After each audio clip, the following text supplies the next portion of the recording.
성경에는 많은 찬양들이 있습니다. 모세의 찬양, 드보라와 바락의 찬양, 한나의 찬양, 또 우리가 시편에서 많이 볼 수 있는 것처럼 다윗의 찬양들도 있습니다.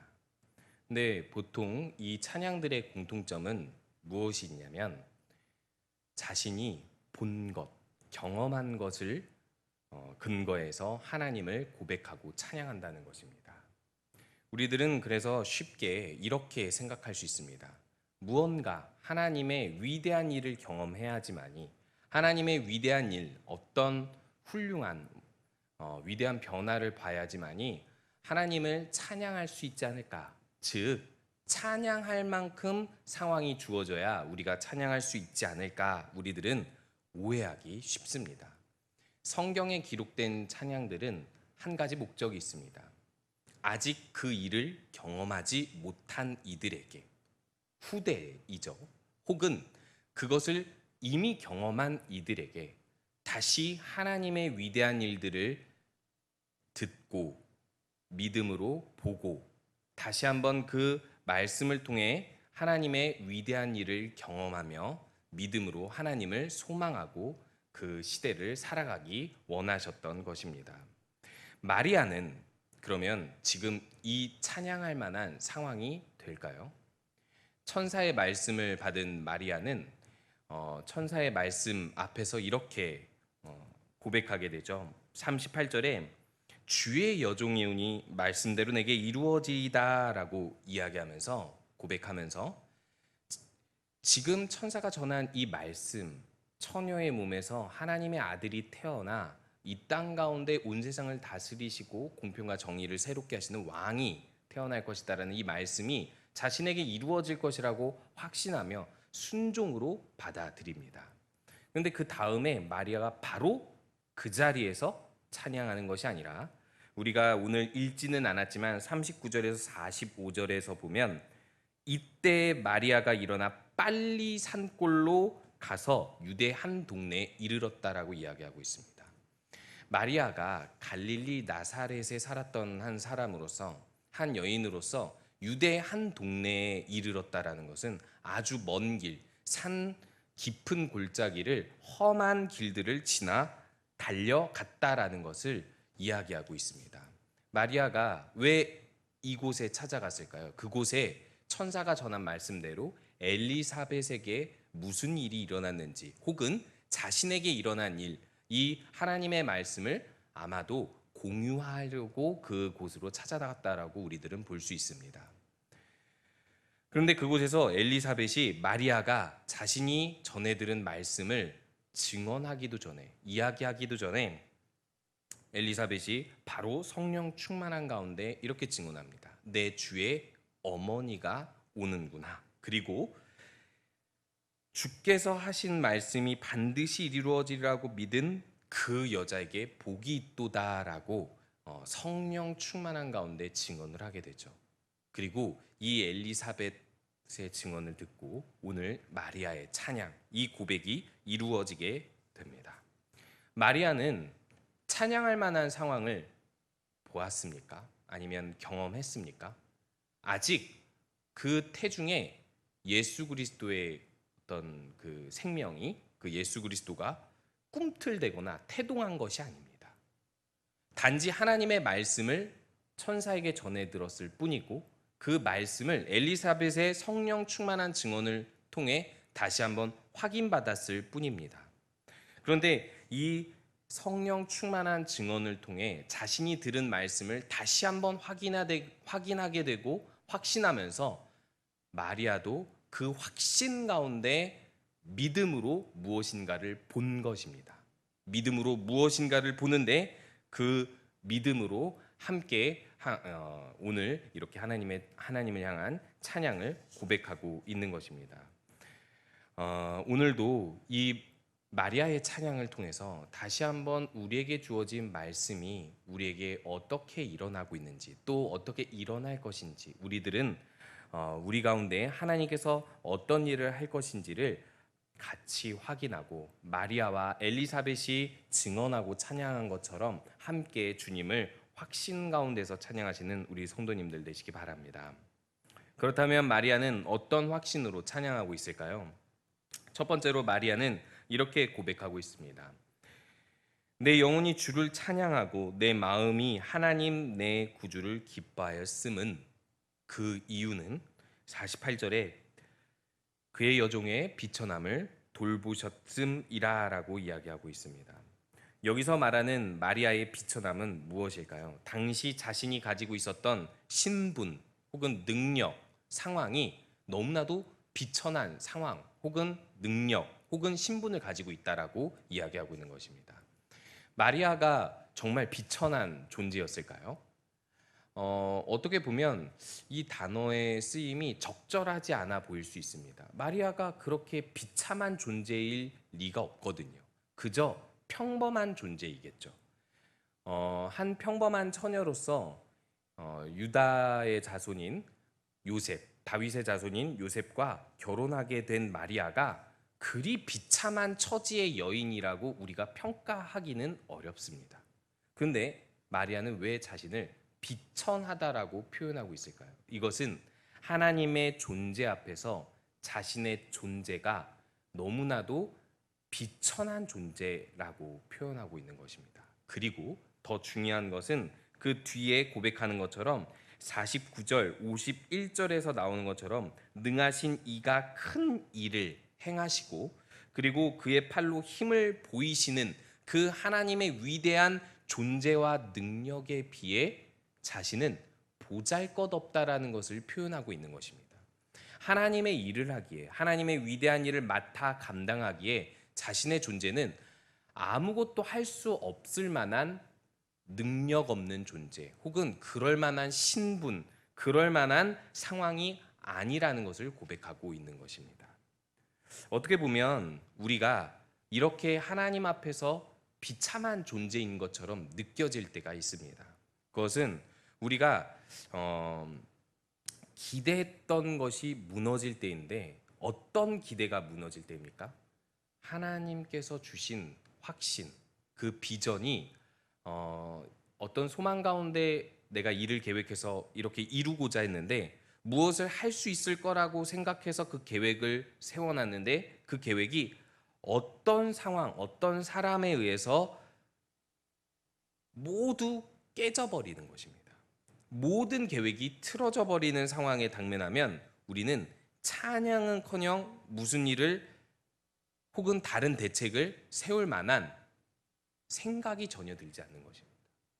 그런데요, 마리아는 오늘 이 비참한 자신의 아무것도 할 수 없는 존재를 하나님 앞에서 깨달으면서도 한 가지를 분명하게 고백하고 있습니다. 그것은 제가 방금 말씀드렸던 것처럼 하나님께서 그 여종의 비천함을 돌보시는데 큰 일을 그 비천한 여종에게 행하신다는 것입니다.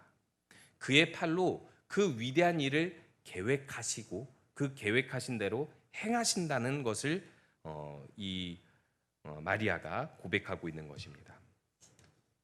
마리아는 분명히 어려서부터 하나님의 말씀을 배우며 자랐을 것입니다. 말씀을 배우면서 그 안에 사람들은 보통 비전이 함께 자랍니다. 비전이 자랄 때 우리는 무엇을 보게 되죠? 우리의 당면한 현실이 그 비전을 이루기에 적합하지 않다라는 것을 보게 됩니다. 그리고 그 현실을 이겨낼 만한 혹은 그 현실 가운데 뜻을 이룰 만한 계획을 세우고 혹은 소망을 갖게 됩니다. 다른 사람을 기대하든 내가 어떤 일을 할 계획을 세우든 우리들은 어떤 기대와 소망을 갖게 되는데 그 기대와 소망을 마리아는 어떻게 가졌을까요? 자신의 존재, 자신의 신분, 능력을 가지고 할 수 있는 일이 무엇이라고 생각했을까요? 이전에 구약 성경에서 예언했던 대로 여자의 후손으로 말미암아 하나님의 구원이 이루어질 것이고, 그리고 여러 선지자들의 예언대로 처녀의 몸에서 혹은 여자의 몸에서 날 아들이 새로운 일을 시작할 것이라는 그 소망을 가지고 다윗의 후손 요셉과 결혼했을까요? 자신이 그런 주인공이 될 수 있을 것이라는 소망을 가지고 결혼을 준비하고 있었을까요? 마리아가 어떤 소망을 가졌는지는 이전에 어떤 소망을 가지고 자라왔는지는 명확하게 나타나진 않지만은 분명하게 마리아는 이렇게 고백하고 있습니다. 이 비천한 여종을 돌보셔서 하나님께서 이 여종의 큰 일을 행하실 것입니다. 그리고 큰 일을 이미 이 말씀을 통해 행하여 주셨습니다라고 고백하고 있는 것입니다. 우리가 아무것도 할 수 없을 만한 이 상황 가운데서 주님의 위대한 일을 이룰 만한 능력이 없는 우리 자신을 돌아보면서 하나님 앞에 무엇을 깨달아야 할까요? 무엇을 기억해야 할까요? 그것은 바로 하나님께서 우리를 통해 일하신다는 것입니다.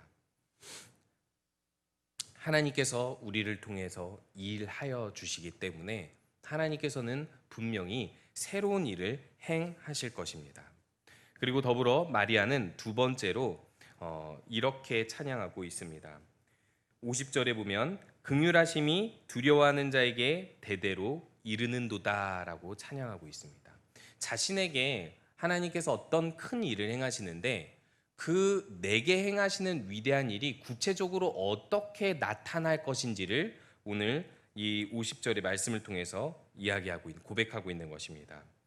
긍휼하심이 두려워하는 자에게 대대로 이르는도다 할 때 이 두려워하는 자는 어떤 사람들을 이야기하고 있을까요?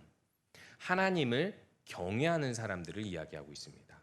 하나님을 경외하는 자에게 하나님의 긍휼이 베풀어질 것인데 여기서 이 긍휼하심이 어떻게 베풀어지는지를 또한 구체적으로 이렇게 51절에서 53절에서 이야기해 주고 있습니다. 마음의 생각이 교만한 자들을 흩으시고 권세 있는 자를 그 위에서 내리치시며 비천한 자를 높이시고 줄이는 자를 좋은 것으로 배불리시며 부자는 빈손으로 보내신다고 이야기하고 있습니다.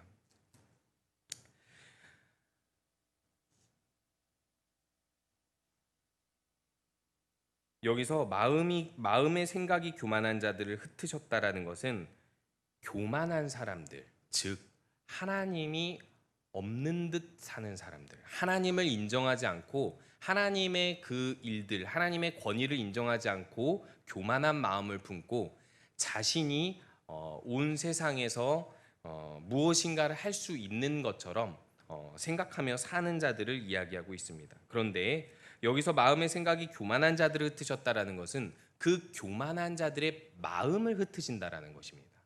그 교만한 자들의 마음이 더 이상 교만할 수 없게끔 하나님께서 상황을 만들어 가시겠다라는 뜻입니다. 그 상황을 52절에서 이렇게 이야기하고 있죠. 권세 있는 자를 그 위에서 내리치셨으며 비천한 자를 높이시고 줄이는 자를 배불리시고 부자는 빈손으로 보내신다라고 이야기하고 있습니다. 어디서 이 말씀을 우리가 볼 수 있죠? 한나의 노래, 한나의 찬양을 통해서 이 말씀을 우리가 볼 수 있습니다. 한나의 노래에서도 이렇게 증언하고 있습니다.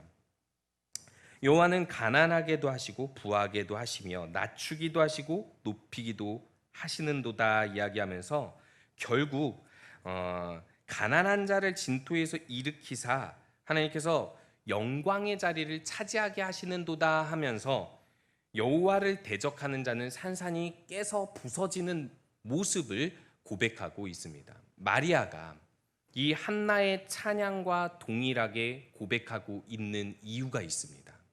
이 시대는 아직 예수님이 태어나기 전 이 시대에는 로마가 이스라엘을 압제하던 시대입니다.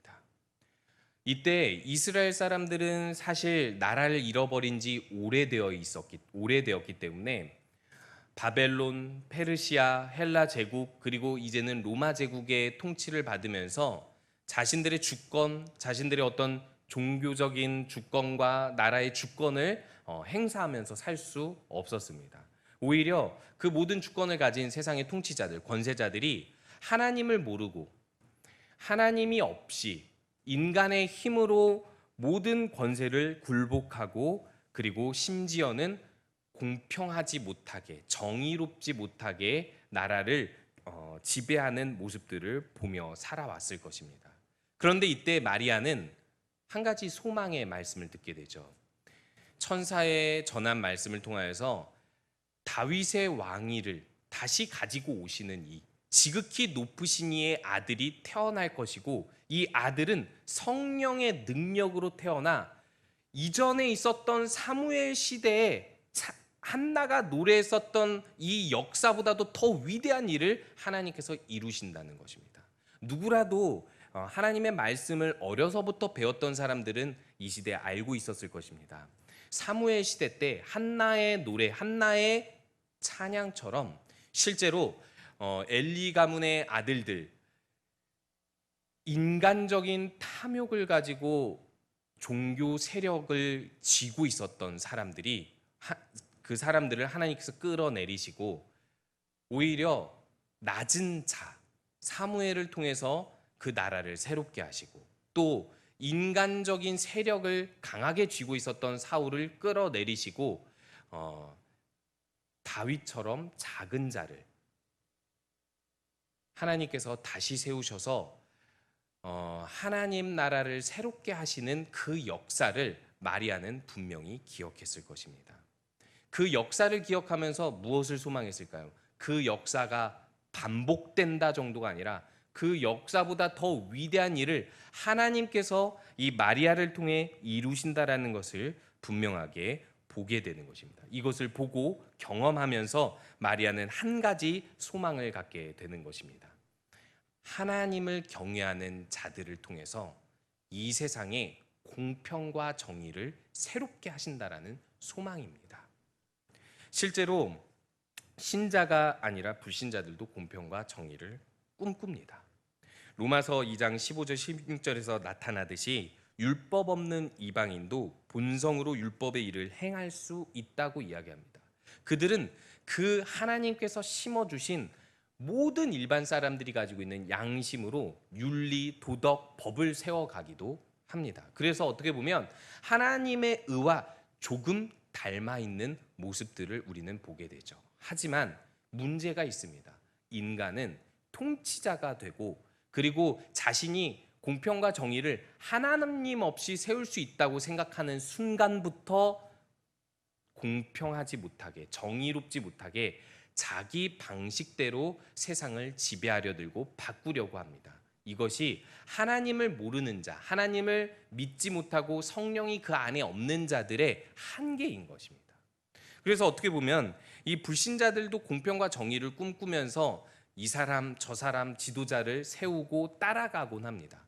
그런데 이 공평과 정의가 사람들은 어떻게 펼치기 시작합니까? 자기 집단의 이익 혹은 자기 가족의 이익, 자기 주변 이웃의 이익, 측근의 이익을 따라 이 공평과 정의를 세워 나가기 때문에 결국에는 공평하지 못하고 정의롭지 못한 세상이 이루어지게 되는 것입니다. 더더욱이 이런 공평하지 못하고 정의롭지 못한 지도자들이 힘을 얻고 힘을 얻어 세상을 지배하게 되면 그때 하나님 나라 백성들의 소망은 무엇이겠습니까? 하나님께서 이루시고자 하는 그 공평과 정의를 하나님께서 다시 세워 주시옵소서. 우리들을 통하여 우리에게 날 왕을 통하여 다시 세워 주시옵소서. 이것이 마리아의 소망이었을 것입니다. 마리아가 아니라 어떻게 보면 그 당시에 이스라엘 모든 사람들의 소망이었을 것입니다. 우리가 알듯이 예수 그리스도를 통해서 마리아를 통해 태어나는 아들 예수 그리스도를 통해서 이 일은 완전하게 이루어질 것입니다. 하나님께서 심판하시는 마지막 날에 온 세상의 공평과 정의가 무엇인지를 하나님께서 심판을 통해서 그리고 새로운 하늘과 땅을 통해서 온전히 이루어내실 것입니다. 그런데 우리가 여기서 질문이 있죠. 그러면 그 나라가 올 때까지 우리들은 기다려야만 합니까? 가만히 있어야만 합니까? 그 미래만을 소망하면서 이 어려운 때를 그냥 미래만 소망하면서 가만히 기다려야만 하는 것입니까? 그렇지 않습니다. 하나님께서 우리에게 완전한 하나님의 나라를 이루실 때를 소망하게 하심과 동시에 오늘 여기 50절에 이렇게 말씀하고 있습니다. 대대로 이르는도다. 하나님의 긍휼하심, 하나님의 그 공평과 정의가 대대에 이르도록 하나님은 일하실 것이라는 것입니다. 그렇다면 무엇을 통해 일하시죠?